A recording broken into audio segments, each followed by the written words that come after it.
ni nang dun de lu Report lo. nang lang tha he mo nang si therak mi pu Nang lai si ke matha pu hai.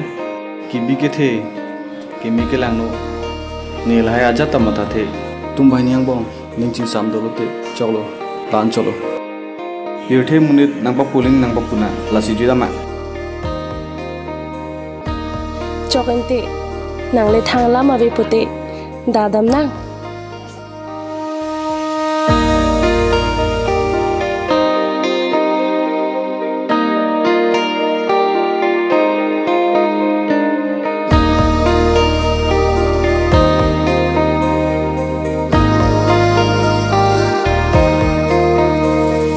LAMSAM pen si kai ki nang pen ching ki anam te ing ne king e sing ve itum kang ho na pir the muka ki thora sining le arjan ki alir ke me manin ke dua sin tule papua bolon che dare suri ka prega sengale ne phang pa jir tani ne ka do ara kan hon ke nang pe nang phang ma nan chon ne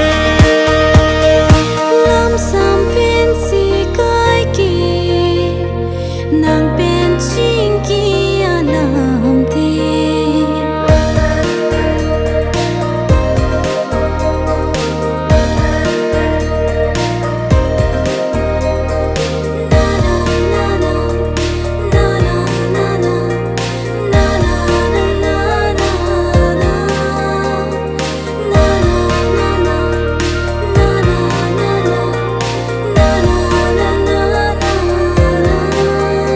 Imu imu alang pensita lo ciman bang sumindara dang kang hon thinai china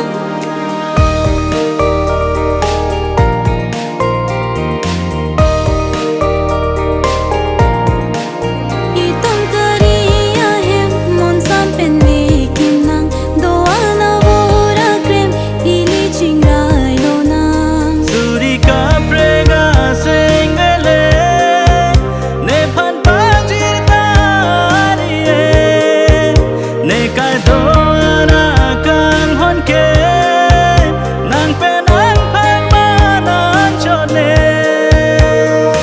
LAMSAM pen si kai ki nang pen ching ki anam te